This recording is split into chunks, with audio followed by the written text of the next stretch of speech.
Yippee! Hey! Woo! Okay, so today I'm going to be taking you into a journey. Ow. Into the whole smeltery business. I have some advanced stuff I'd like to show y'all. I know there's some excellent videos out there to show you how to make a smeltery. I really don't want to show you. I'm going to show you some cool stuff instead. Okay, so as we know, if you take a ingot cast, you can make some ingots. Okay, cool. I just got some iron. Bam. Alright, now if we have a casting basin, we can create blocks of iron, or what have you. Alright, cool. Alright, it takes a while. Bam. Alright, so I got a block, let's get rid of that. And if you want, you can put some torches on here. You can take a button and some redstone over the top and watch this.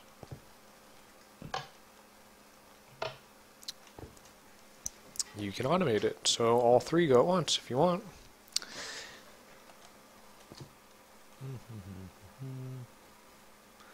For me, I kind of like to go one step further. I like to automate the whole thing. Check this out. Auto smelt. Up, on, press start button and watch what happens. Oh, what is that? Where are they going? It's disappearing. I don't know. Where do you think it's going? I think it's going into my chest, where I have lots and lots of iron and blocks. Okay, and so what it's doing right now is there are hoppers underneath here. It's going through the hoppers from the ground into the chest. So there was 3, now there are 4. And of course, the blocks of iron, they take a bit of time, but I mean, it still automatically goes into my chest. So I think it's kind of cool. And it will keep going until it's empty. Once it's empty, though, you're going to start hearing these clicking noises. Because part of what the hoppers do is the hoppers are down below.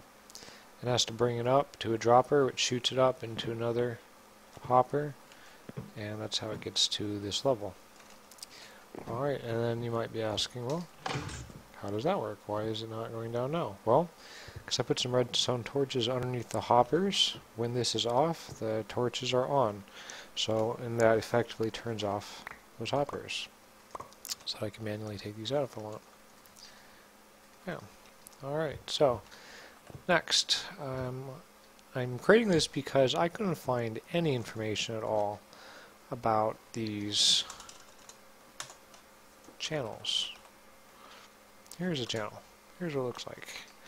To make a channel, you need to take some of your seared brick. Just grab a stack of those.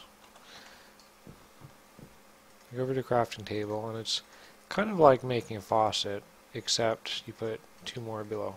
So you get 4 channels. And with these channels, you can connect them to your seared tanks, or seared glass, what have you, and you can deposit from one into the other. And here, this is what the smeltery is using for fuel. So if you connect it like that, then it will deposit it into the fuel tank. That way you can keep excess fuel just above it. Just be careful not to put your faucet on this side, because the channel will then run back into the smeltery, and you don't want lava in there. I'm going to show you how that works in just a moment. You can take a hopper and you can connect it to a chest to your smeltery, and in that way you can take large stacks of iron or whatever it is that you're using.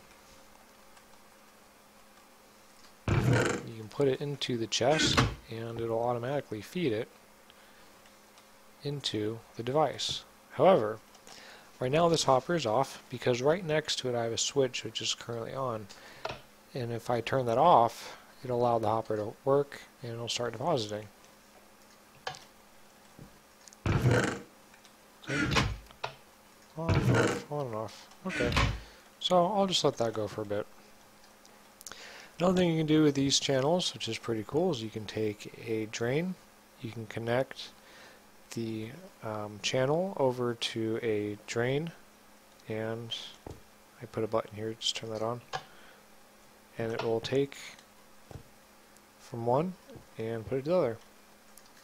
As you can see, this is depositing some. And every time I press the button, it's about 3 iron ingot or so. This one I've set up similarly, so if I want to, I can put some iron into that chest, or whatever type of metal. I have this set the same way. Okay, and so now with the channels, what else can you do with them? Well, some interesting stuff you can do. Let me fix that. Is if you want, you can... Oh, well, let me show you this first. Another thing too is you don't have to use just casting basins or the tables. You can actually take some seared glass or a seared tank and put that below, and that'll drain off about 12 ingots or so of material into the tank. And then you can use that to store it. And once you have it stored in a tank, if you want, you can put more drains on them, or more faucets. Probably drains for some reason. And then you can set it up, make ingots. So we have iron, I think that's alumite, and I think that's bronze. Bada bing. Alright. Let's grab those. Let's see if I remember correctly. Alright, yep, alumite, iron, and bronze. So there you go. And another thing that's kind of cool is you can put water into these. Bucket, get that out of there.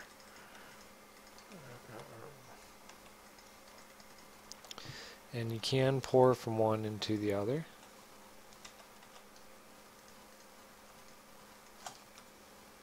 Oops. You can take it out with buckets.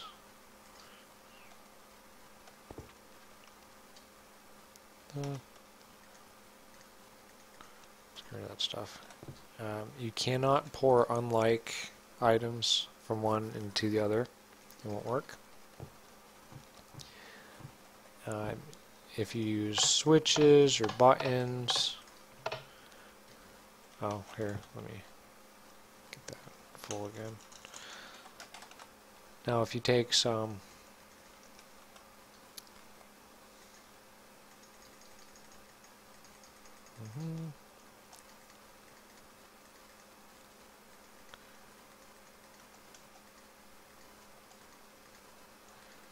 okay, if you take some, this is gold, I believe. If you take some of the item, here it's gold, and you put it into a tank, and then you put some casting channel underneath it, it will split the difference between the two. See? So we'll fill them both up.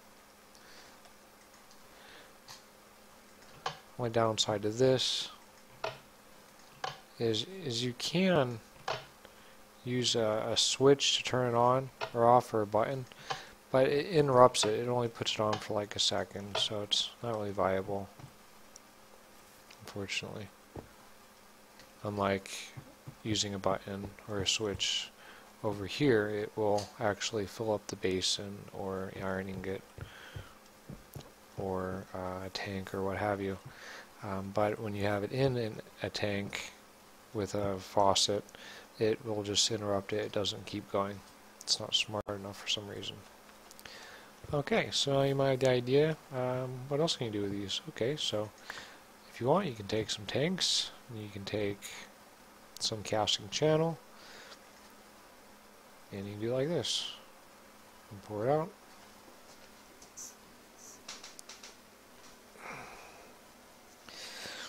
And this should keep going until that casting basin is full and you have a block of gold.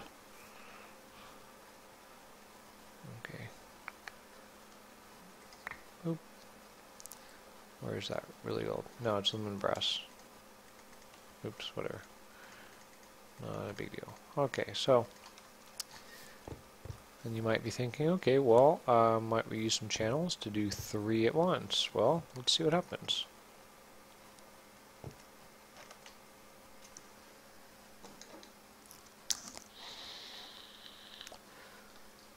Okay, well, that didn't work too well.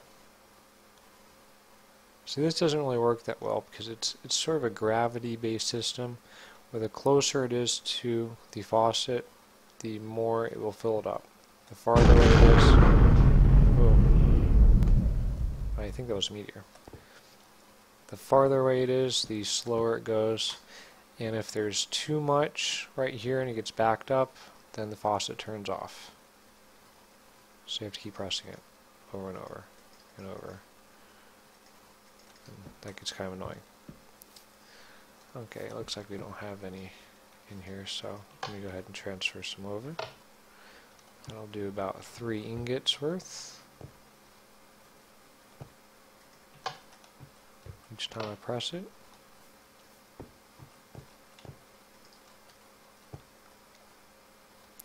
And so you can take from one smeltery and deposit it into another one.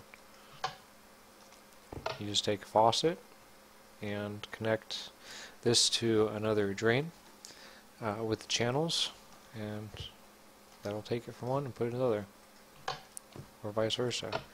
You can also take a channel and put it on the top if you want, and what that does is it does a very slow drain into the other one. It's much slower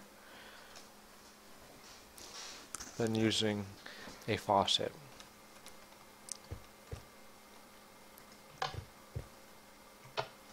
And you can do both simultaneously if you want. Another one of the dangers of using the drains to drain from one, or I mean the channel to drain from one into the other, is that you'll get really odd amounts in here. You can see how that says MB. That's smaller than ingots, and you can't really get that out of there because you can't make. Here, this is actually full. That's why it's not going. When these get full, they just kind of stay there at 99% until you drain it. So I'm going to go ahead and get that going just so I can drain it a bit. Alright, and so then, so you know you can put some from one smeltery into another, and you know you can take items and you can put it into a tank. So can you take from a tank, put it in a smeltery? Well, yes you can. This will drain into the tank. And yes, you can use a channel too, if you want. But with the channels, it goes agonizingly slow. It's probably about half to a third the speed of a faucet, so I don't recommend that. Here we have a casting basin which has been filling up all night and it'll probably never finish. Or maybe that's bugged. Let me see. So you put a casting channel on that. You can use it like a faucet sometimes. It gets a little buggy when you try to use it with casting basins sometimes. Okay, so another weird thing you can do is you can put stuff in that does not belong. This works for water and lava. It does not work for milk. So you get the tank, connect it from a faucet into a channel that will pour into the smeltery and gives you a pool. What can you do with water? Can you make water ingots or water blocks? No, you cannot. It's completely worthless and it will just clog up your smeltery, so you definitely don't want to put things like water into there. But what do? What if you do accidentally put something like that? You put water or lava in there. Now what happens if you put water and lava together? I'd be thinking, does that make stone? Let's see. Let's see what happens.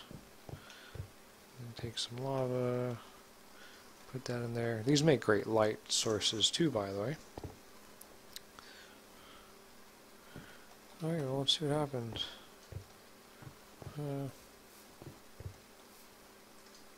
Nope. You got your water, and it calls it fuel, and it's in here. I think that needs more. Okay. I'm gonna be careful with these. You get stuck on them a lot. Okay, so what do you do if you get some extra junk in there you don't need? Well, you can drain it out. Just drain it out into another tank.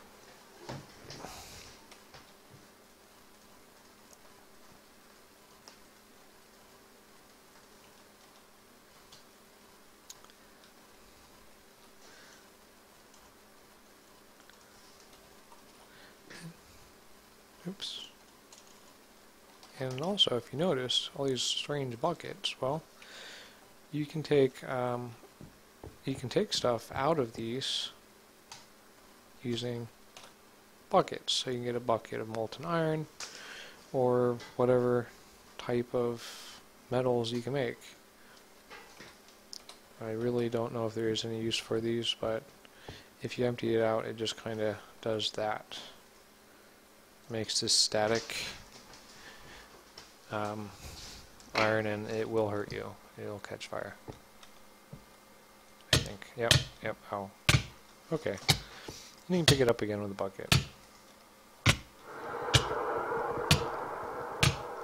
I guess you could use that in booby traps or whatever. People certainly would not be expecting lava type stuff that doesn't move or flow. Okay. And then if you take one of these and you break it, let me show you what that does. It'll actually show you what you have in there. So this contains water. And you can store it. It just doesn't have any icon with water. But you can put it down somewhere if you want. Put it right here. Why not? There you go. So it can be decorative, or you can use it to store things. It's more efficient than the cauldron because it holds 4 buckets as opposed to 1 bucket. And I don't believe you can use bottles with it though. Let's see. No. Okay. So there you go. That's probably all you ever wanted to know about smelteries, and that's about everything I could figure out to do with them. And you can keep building them up higher and higher and higher too. This one I built up to 3 levels. You could build a skyscraper smelter if you wanted to, and it could smelt a whole crap load of stuff. I know you can't really see it, but oh, I wonder what stone makes. But yeah, so there you go. That's it. That's your Smeltery 101.